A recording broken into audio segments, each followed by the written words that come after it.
That was bad. That was bad. Come on, Michael, you can do better than that. That's a dad joke.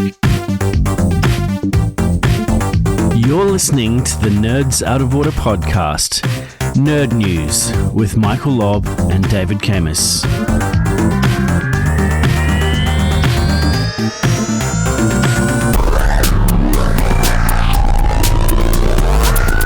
Nerds Out of Order is a podcast brought to you by us, Michael and David. David runs a company called One Bright Cloud, where he heads up a team of tech and futurists looking at autonomous vehicles, AI, and public safety. And Michael runs TeamScale, who helps company keep software development projects on time and on track. We challenge our own perspectives and try to see things from each other's. You don't need to agree, but after listening to this podcast, and after 30 minutes, you'll definitely have an idea on what we're talking about. Okay, so I saw an article in the IT News, itnews.com.au, that said that the IT contractors are now costing the Commonwealth over $1 billion. Ooh. And we're looking further into it, into the digital dashboard, it's actually more like $1.8 billion. So I know that you have worked in government a lot, and maybe we don't want to say where. You know, some of the unions in that represent full-time people working in IT and the government have called on the government to stop IT outsourcing. I know you have an opinion on this. We've discussed this many times, but I'd just like your opinion on the $1.8 billion that the Commonwealth is spending on IT contractors. Is that all they're spending? Should they be spending more? Maybe they are spending more. As you say, the IT dashboard, both the Queensland and the federal one, shows differing costs around the nation. Yes, I think it's warranted. The articles do not talk about the outsourcing initiatives that the feds and Queensland are moving to try and remove IT from government. So basically putting IT in as a service. But right. We need to think about that in a bigger picture of how much it's been costing and how much governments are moving to it. Okay, so IT as a service is where they're basically saying, we're in the business of running a government. We don't want to run IT. We don't want servers. We don't want phones. We want someone to give us that service and charge us for it. Is that what you're talking about? Yeah. So we've got IT as a service. We've got software as a service. We have hosting as a service. They're all coming from varying different directions. And all of this costs money. Right. And the people, you and me, we are asking for more and more detail about where that money's going. Mm-hmm. And all of that costs money to be able to work out exactly where our rates is being spent. Right. So reporting and being able to say your rates are going to pay for, 1% of that is going to pay for our help desk service. 15% of that is going to pay for whatever. And not just rates, but taxes and everything, I guess. That's right. Taxes, and that also includes your garbage collection and your roads and everything else. So there's a lot involved in this. Okay, you and I both work for small companies. Some might call them small, some might call them super. A lot of the companies that are bidding and winning these projects are mega outsourcing companies, or they're vendors that come in and say, we can do everything from go to woe on everything that you've got. We can do your phones, your servers, your IT help desk, your projects. We can take on software development. We can put in software as a service. Everything, just give it all to us, and we're going to charge you an arm and a leg for that. Yeah. My problem is that small companies that do have expertise in particular areas, don't necessarily get a view in, because these big companies have got such massive clout when it comes to these contracts that come from the government. And what are your thoughts? That's the same as when we're talking about the consulting. We have the big four out there, and they take on so much of the consulting work right across government. But the big companies... hang on, just to interrupt you there for a moment. The big four for me are Metallica, Megadeth, Slayer, and Anthrax. Can you just tell us who the big four are for you? Yeah, I can tell you that quite easily. And it isn't Iron Maiden, but it could be. But KPMG, EY, Ernst Young, Deloitte, and PricewaterhouseCoopers. They're the big four that take on the consulting work and the management consulting work right across government. Right. What we really need to be careful of is this move to COTS, so off the shelf. Everything's got to be off the shelf, commercially available off the shelf product. We in government tend to purchase things from overseas because they are the newest and the brightest and the prettiest things out, thinking they will be perfectly aligned when we put them in. We spend many millions on these products and then we find they don't fit. That's not just a government thing. That happens in every company, every small company. Someone comes back from a trade show where they've been presenting the latest in reporting technology for your industry, and all of a sudden you've got directors of a small company coming to you as an IT provider saying, well, we're going to get this thing and we're going to get this thing, and you've got to say to them, hang on a minute, you can already do that using the software that you've got. What is this thing going to give you that I agree. You're not going to get from that other thing? I saw a tender coming out the other day for a learning management system. I won't say who it was for, but they wanted to replace a learning management system that has been in 2 years with another learning management system that they have yet to decide on what they're going to use. And the reasons for this were very vague and shady. And it's as if, well, we don't like that one anymore, and people have said that there are better ones out there, so let's just try and see if there are any better ones. And that's a over $1 million tender, and it's just crazy that you'd think, you've already got this thing installed, you've already spent $1 million putting something in. Why do you want to change that? Why not just fix the problems that are wrong with it, or work to customize the application that you've put in to make that work better? And not only have you paid to install it, you've trained people, you've trained help desk, you've trained staff, you've rolled it out. People are now used to it. If it's been in for 2 years, they've been operating. So what are the requirements? Where did the requirements go wrong? And most of the time, I find both small companies and large companies just don't have requirements written down to the detail they need to have it, especially when someone's come back from a trade show and they're retrofitting requirements. Yeah, and for me, it's not requirements, it's outcomes. What's the outcome you're trying to achieve from this particular package that you're putting in?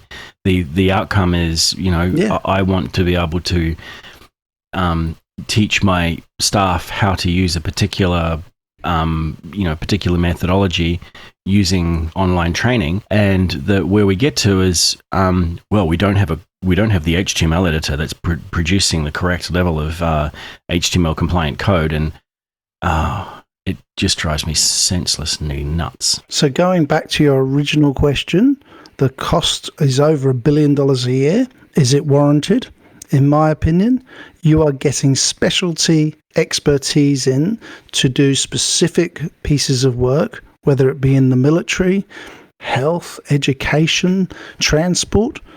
All of these areas have evolving technologies and evolving capabilities that need specialty people that you don't want to bring in-house. That's a really good point. You may need a specialist for 6 months. There's no point in employing that person. When you can find someone bring them in as a contractor temporarily, they get their job done, they get out, and they move on to their next gig. And they also bring in information from their last gig and the gig before that, where they can say, this is how to do it quickly. And then they hand over to the IT support desks and the supporting teams the knowledge that needs to be handed over at the level they need it, rather than at the highly experienced level that they're implementing it at. Yeah, now this is all living in utopia, obviously, because I don't see this happening often. Yep, it's all utopia.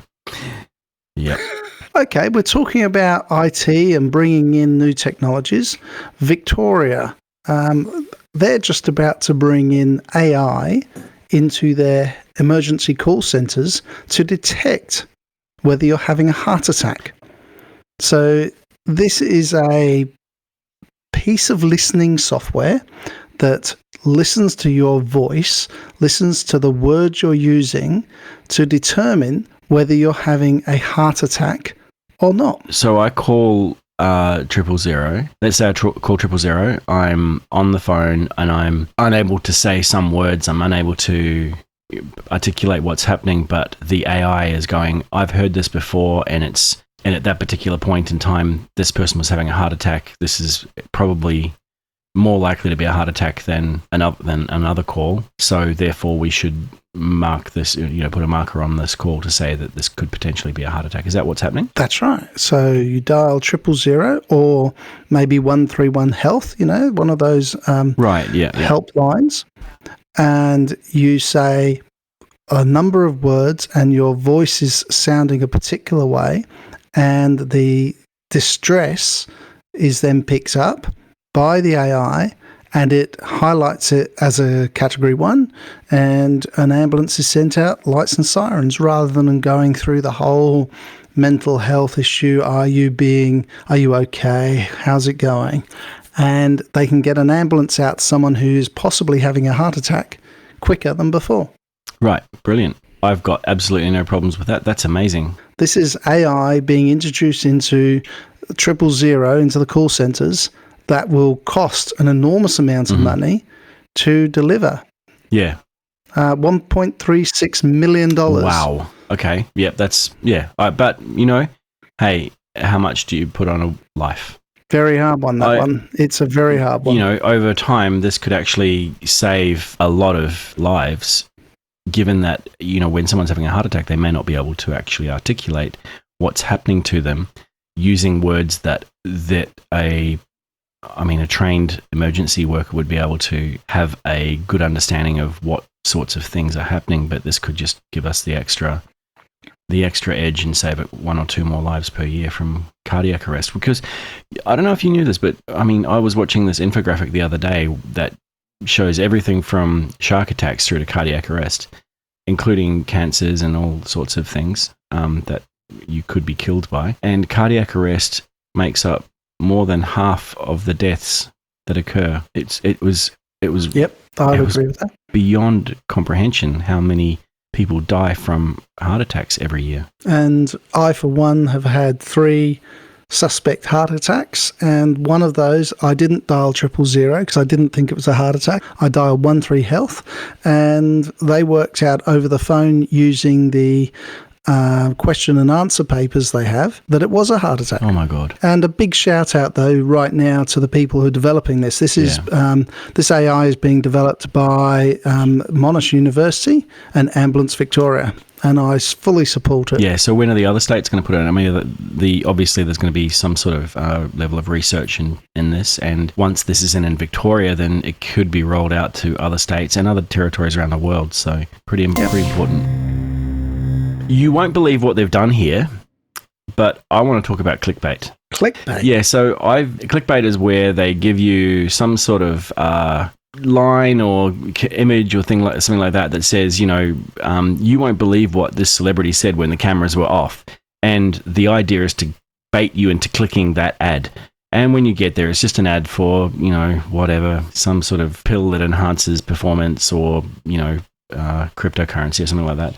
Sounds like Facebook, sounds like LinkedIn, sounds like so many. Yeah, so one of the interesting things is I've been using ad blockers and some other technical wizardry on my browsers and things to stop those sites recording my click history and my browser history.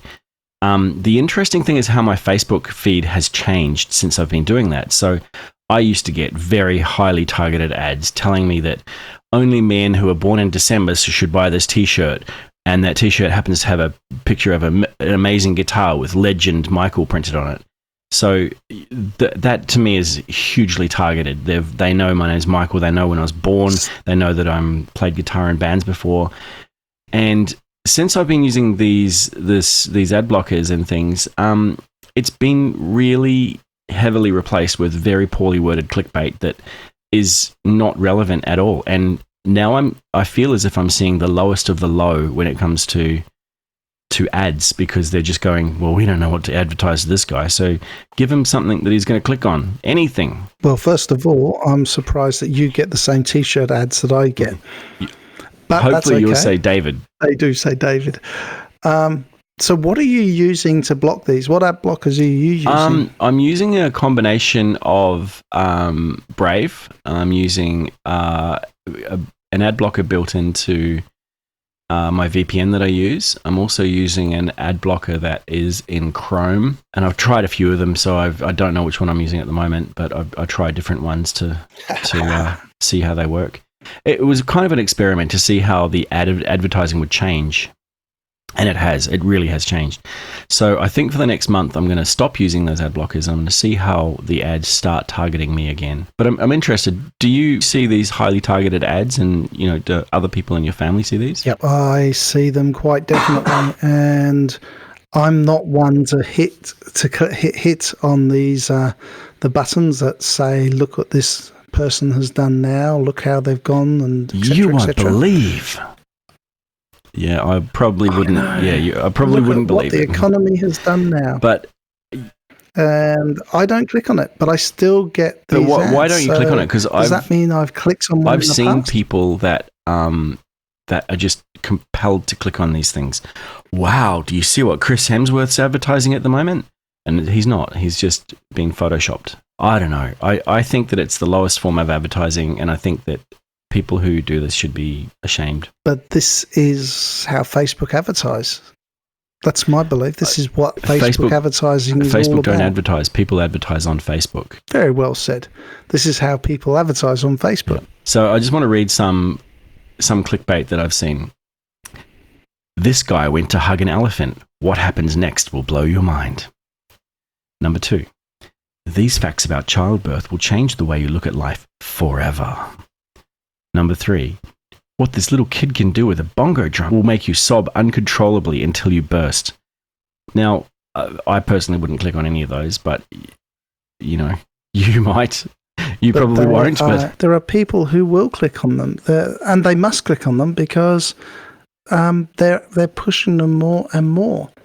And it's sad but true. I'm just reading it here. It's sad but true. But when it comes to clicking links online, most of us are very gullible. Yeah. It is true. It happens all the time. Why? Why do we do it? They must be selling something that is, they must be selling a lot to be able to want to continue to do it this way. Or they must be buying something, or they think they're going to get something above everybody else if they click on it. Wow, I'm getting targeted ads just for me about this guy who wanted to hug an elephant. I love elephants. So is it unethical or is it ethical? Oh, it's preying on dumb people. There, I said it. Yeah, it's an ethical advert.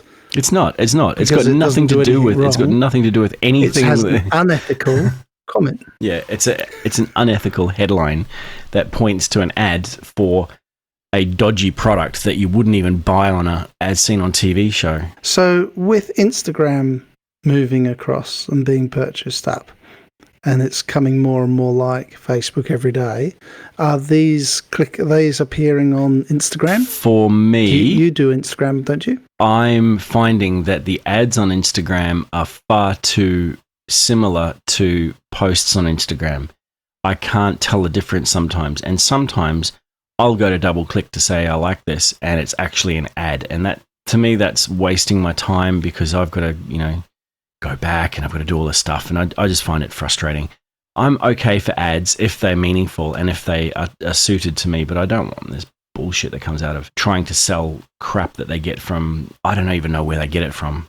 But yeah, to me, advertising like this is insidious and they're selling junk and they're not selling it to me. And perhaps if I switched back to using Facebook like a normal person, I'd get these ads that were actually targeted towards me and I'd be a lot happier. Oh, would you?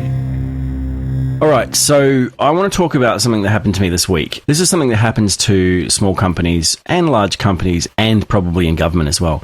Companies and people in charge of certain areas of companies think that software development and IT is simple when it's not.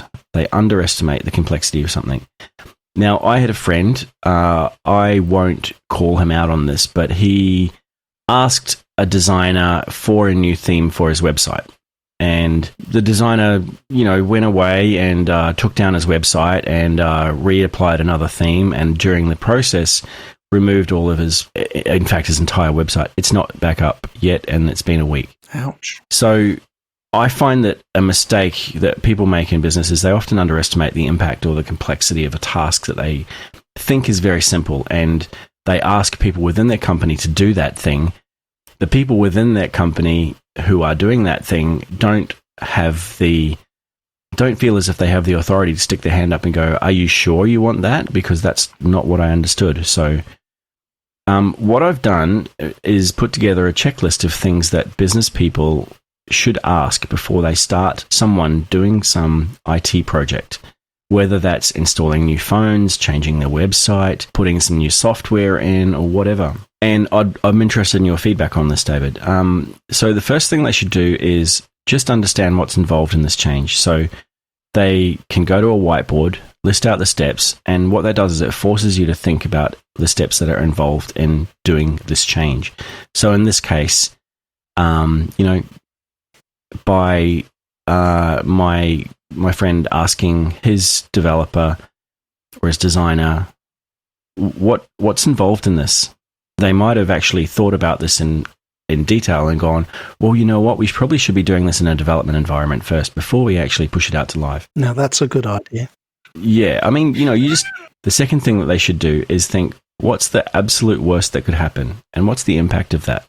So in this case, he's been without a website for a week. Now, in this particular case, it's probably not so bad, but if you were getting, 200 or 300 hits a day, and you're getting, a good amount of leads from that, that's a fairly significant impact. And it's easy to assess what the impact would be. All you got to do is think, if it all turns to shit, what's going to happen? And, let's say we're putting in a new phone system and the worst happens and it doesn't work. Well, you've lost your phone system. Are you using your phones for getting calls, or can you rely on your mobiles? The third thing is think, if everything does turn to crap, how do I roll it back? Do we have a backup? What's the plan with that? Have we tested the backup? Or do we just roll forward if there's an issue? Like if there is an issue, can we just spend a couple of hours and get it right? But just talking about that and understanding it is probably is going to save you in the long run. And the last thing is to make sure that you do everything in a staging environment first. So don't do things in production environments without testing it out. That's all I'm saying. Just as a quick go-to as well, and David, I know you do this with me all the time, is an idiot check. So you run this all past someone else. So you just, as a business owner, you turn to someone who you trust and you say, hey, I'm going to do this change. Here's what we're thinking about doing. What do you think? And often that person will ask you a question like, oh, did you think about, what happens if the website's not available? And that gives you the confidence to say, yeah, okay, well, I didn't think about that. Let's go and ask. You shouldn't say go to your development team before they can answer these questions either. So if they can't answer these questions, then they're not thinking. Is there anything else you would add to that, David? Or is there any questions or any thoughts on that? Well, I've got a lot of thoughts on that. What you've just highlighted there in a small aspect is basically what came out of the response to the Queensland Health payroll disaster of 2010. And I will say it was a disaster because the Queensland Health went live with payroll. It's very well documented, and the whole government did a review, and it came out with very similar dot points to you work there. What's involved with the change? We weren't aware of what was going to be involved. What happens if it goes wrong? What is the impact? Well, we didn't think about that. How will you roll back? Well, we couldn't roll back. Is there a staging environment? No, we didn't have a staging environment. We went live. So in massive aspect, you have just put into 4 dot points an absolute a list that we should check off. And you know me, I do a lot of implementations. People like you go through, you develop the software, you design the sites, and then I go through and I implement behind the scenes. And I always do these idiot checks, and then I peer review it. I do an implementation plan and I get it peer reviewed. Change strategies, and you peer review it.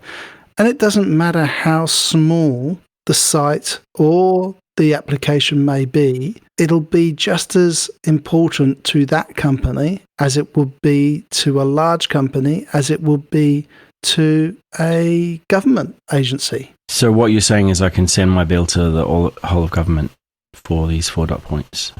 I think you get. I think they might already have those 4 dot points in some form of summary already, but you've done it really well. You know what it's like. They've probably spent $13 million getting a white paper that's 200 pages long just to say these 4 dot points.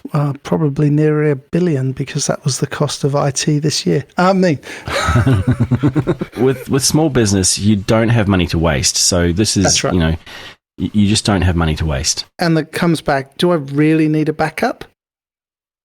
You've done this before. Do we really need to do it in a staging environment? Can't we just put it in? And there are some cases when it's okay. In some cases it's okay.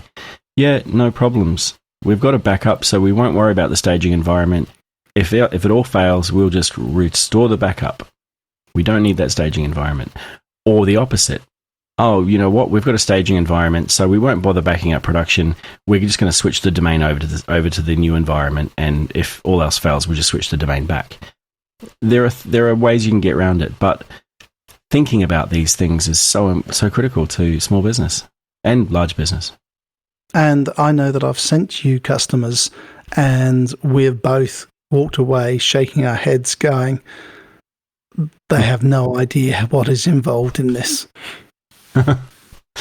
Yeah, well, at least we know that Elon Musk's Cybertruck will have all of these tests done. We back on the old Cybertruck. Did you see? Well, yeah, so Hummer are coming out with a electric. We're gonna have a Cybertruck and a Hummer, and Hummer have outdone the Cybertruck. So 0 to 60 in 3 seconds. Like a Lamborghini, the power, the braking power, you've got 11,500 pound per cubic foot torque. Oh my God. And the costs are going to be very similar. Okay. Would you rather have a Cybertruck or a Hummer? We have to try them both out. We have to try out the Cybertruck with the barbecue in the back, and the electric Hummer. Maybe with a barbecue on the back. Both with a barbecue on the back. Yeah, let's have it. I haven't actually seen any of the Hummer pictures. They were only released very recently. Be interesting to see them. I've only seen the front grille on the ads. With all the lights going along the middle of it. Yeah, it's nice. It looks a little sexy. I said I didn't say it looks a little sexy about the Cybertruck when we had that discussion. No, this one definitely looks. The grill of the Hummer is sexy. It definitely looks a lot better. I mean, I'd still want a DeLorean, but this is fine. Okay. We also, with the coronavirus spreading around China, that's slowing down LCD production, and TV and monitor prices are looking to go up. So don't think about buying any TVs or monitor prices at the moment, or anything made in China for that matter. Yeah, Samsung prices are about to go up. It's quite interesting hearing how many things are going to go up in price due to this. They're thinking between 10 and 20% price increase across the board. It's really bad at the moment over there, and from what I can tell, this is the hard thing, is you can't tell these days because you can't trust any news. You can't trust what's coming out of the official sources all the time. We just don't know what's happening. I've seen some personal experiences through friends that I've got in those areas. I've seen some, secondhand personal experiences, and it's a worry. But I mean, the factories where these places are made, where these things are made, where the TVs and monitors and iPhones and any electronic gadgets, they're huge factories where lots of people go every day, and it's going to affect prices because it's they can produce less. That's right. And we're not trying to take away anything around the devastation this may have on the population as this epidemic threat moves around. And I have friends whose family are in lockdown because they're stuck over in the cities over there. But what do we do? What do we do if we want a new monitor?